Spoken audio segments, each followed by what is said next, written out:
Yo, what is going on, boys? Welcome back. It is MMA Jack, and today we are breaking down UFC Fight Night, Cannonier versus Rodrigues. I think this is a great fight night, although it's in Uncle Dana's garage. It will suffice, as the last pay-per-view did not deliver, in my opinion, but it wasn't terrible. Speaking of that, we went 4-1 for the third week in a row, boys. We're 12-3 on the main card in the last 3 weeks, so we love to see that. Timestamps will be in the description if you need them. Like, comment, subscribe. It's free to you and it helps me out. If you enjoy the content, I would really appreciate that. And let's get into the 100 sub giveaway winner. We're going to do this on a wheel here. So everyone who commented and subbed on the last video was entered in. We're going to spin you guys on this wheel here and see who wins $25. Dun, dun, dun, dun, dun, dun, dun, dun. 303 bricks. Let's go, baby. You're $25 richer.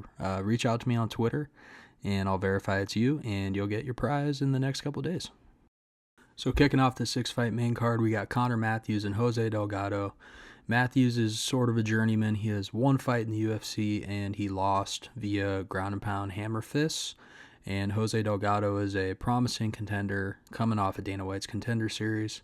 Coincidentally, he trains right down the road from my house at the MMA lab with the likes of Sean O'Malley, Mario Batista, Jared Cannonier, so he's coming from a good camp.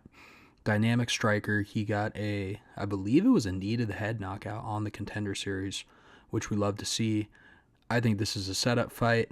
Give Jose Delgado a good debutant and put him on the map.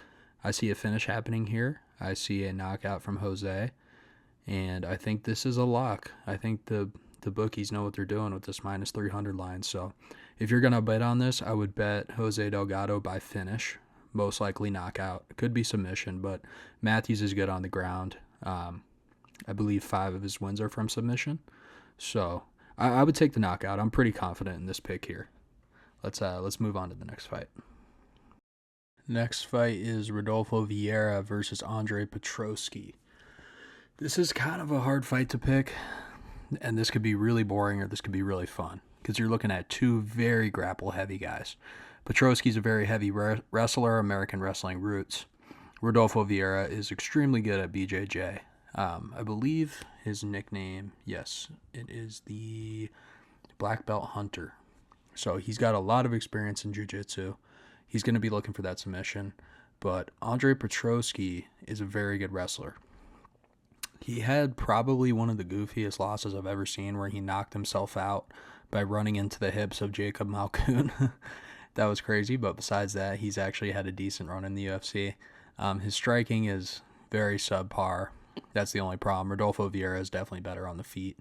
But this could be a situation where we see kind of just the lay and pray, kind of Marab style. He out-wrestles him. I think he can avoid the submissions.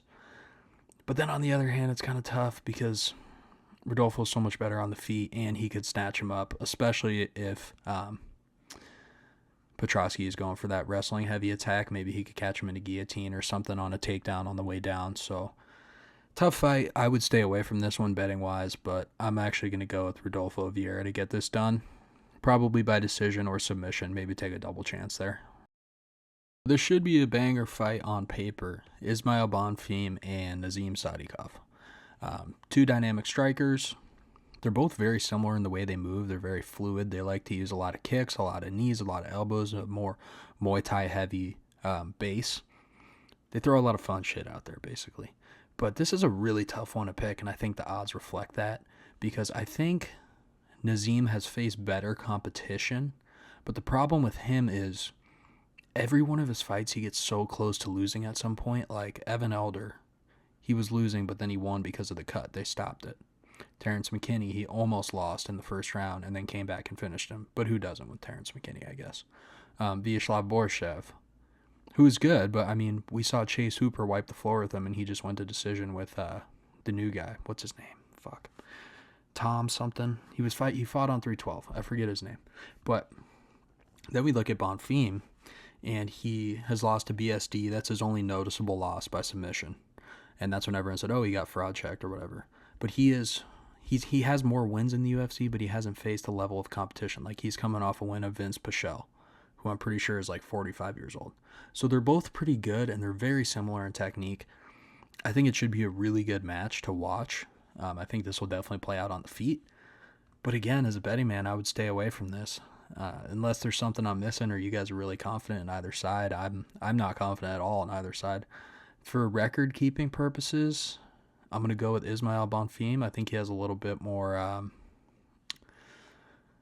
I don't know. I think he's maybe a little bit more gritty and has a little bit more momentum on his side, not coming off a draw against Vislev Borshev. So give me him for record keeping purposes, but another one, I'd be careful with this one, fellas. So this fight, we got Edmen Shahbazyan versus Dylan Budka. Edmen was a very highly touted prospect, came into the UFC, went 4-0. His last win, not his last win, but on that run was against Brad Tavares, knocked him out with a head kick. And then he kind of went through murderer's row. I mean, I wouldn't say murderer's row, I guess, but faced a lot of tougher competition. Derek Brunson, Jack Hermanson, Nasruddin Imavov, and Anthony Hernandez, and lost a bunch. I think he's looking for a bounce back here, and I think it's a great place to start here with Dylan Budka. He's coming off a loss to Andre Petroski, who we were talking about in the previous fight, and another loss before that to Cesar Almeida, which was a knockout loss. And he's the guy who used to fight with Pereira over in Glory, and now he trains with Pereira. So not terrible competition to lose to, but I think Edmen should be able to take care of him. Dylan is a very wrestling heavy guy. Edmen has pretty good defensive wrestling, and he's pretty good on the feet as well. He's not the best, but I think he should be able to take care of him here. I think the odds reflect that. And regardless, though, I think it should be a pretty good fight. So, not much to say about this one, I guess, but I would take Edmen Shahbazyan. For our co-main event of the evening, we got Calvin Kattar taking on Youssef Zalal. This is a really, I don't know. I feel like the odds are a little bit crazy on this fight, but I also see why at the same time. I really want to pick Kattar, but Zalal is a very good grappler. So let's get into it. I'm getting ahead of myself. Calvin Kattar, very clean boxer, loves to be in the pocket, throwing hooks, uppercuts. He's got nasty elbows too when it's in short. Youssef Zalal, he's good on the feet. He's the only one, I believe, besides Josh Emmett, to go to decision with Ilia Topuria. That was early in his career, I think like 2020 that they fought. But Zalal has an interesting career. He went 0-4 in the UFC, got kicked out of the UFC, went on a run on the regional scene, came back, and he's been on a tear since then.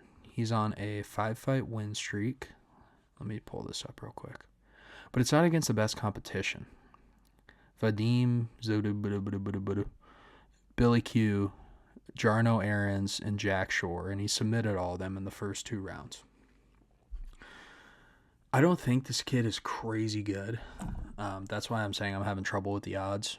I think Kattar's a tested veteran, but he's also been on a skid recently. He's 1-4 in his last 5 fights. But he's also facing the top-of-the-line competition. He's facing Max Holloway, Giga, Josh Emmett, Arnold Allen, and Aljamain Sterling. So it's really tough because we know Kattar's takedown defense isn't very good. And I think he's good enough to fight off the submission, and that would be the biggest concern with Youssef Zalal. But I know that he's miles ahead on the feet. I wouldn't say miles, I guess, but he's definitely a better striker than Youssef Zalal. I could see it being one of those Rob Font, Kyler Phillips fights where it was about the same odds for Kyler Phillips, and Kattar gives him a quick fraud check.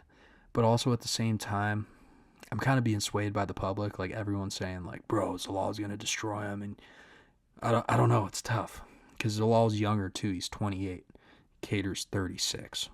So really tough fight to predict. I'm going to say fuck it and go with Calvin Kattar. I might throw like $5 on him or something because I know for sure that he could put out Zalal. And even if he gets taken down, I think he can defend the submission. His submission defense is pretty good. It's so tough. I don't know. Give me Calvin Kattar. I've been right on a lot of underdog predictions recently, like the Marab and some other ones. So let's keep the streak going. Let's go with Calvin Kattar. And let's go, fuck it. Knockout TKO. Let's do it. Calvin Kattar. All right, moving on to the main event. Jared Cannonier and Gregory Rodrigues. I'm really hyped for RoboCop. He's finally getting his main event slot. Super entertaining fighter. Love to see him. And one thing that kind of threw me off before this fight was that RoboCop is actually 32 years old. Wait, hold up. No way, bro. Oh my God, he's 32. I didn't even believe it when I said it myself. I thought he was like 40, bro. I thought he was on the decline. I've seen him fight multiple times, and I'm like, damn, he's pretty good for an older dude. But it's actually Jared Cannonier that's 40. So, ooh, my bad, fellas. This is a weird fight, I guess, to look at like that. But it should be a really good fight. They're both stand-up fighters. Cannonier's faced top-of-the-line competition. His last 2 losses were to Cal Baralho and Nasruddin Imavov, who are the number 1 and 2 contenders right now at middleweight, excluding Chimaev, obviously. But his wins before that, he put on a masterclass performance of a lifetime against Marvin Vettori. And then he beat Sean Strickland, which was controversial, but still to even fight Strickland like that, I mean, you gotta be pretty good. On the other hand, RoboCop, he is coming off a 3-fight win streak, but the competition is not even close to who Jared has been fighting. Christian Leroy Duncan, Brad Tavares, Dennis Talulin. The dude's a menace, though. I mean, he had one of the worst cuts in UFC history and still ended up winning the fight. So it's a tough fight to predict. I think I'm going to lean actually with Jared Cannonier. I think he's got one more in the tank. And the reason I say that is because Prime Jared is better than RoboCop. And I know RoboCop is approaching his prime, but I think with the level of competition Jared's been facing, it's really hard for anyone to get through them, especially when you're 40. But I think this is the one, like, last fight with a good contender that he can win. Again, if I'm a betting man, I'm going to stay away from this fight. That all these fights are really close, and you're not really getting good odds on anyone. So Gregory Rodrigues could definitely win. I would not be surprised at all. But yeah, it's going to be a great fight. So definitely, if you're going to miss the main card, definitely try to tune in for this one because it's going to be really good. But that's it for this video, fellas. Thanks again so much for the 100 subs. We're going for 500 next. We're going to do a dope giveaway at 500. So if you like the video, share them with your friends, like, comment. I'm in the comments talking to you guys. Really appreciate it. Enjoy the fights this weekend, and we'll see you guys next week for the next batch of fights.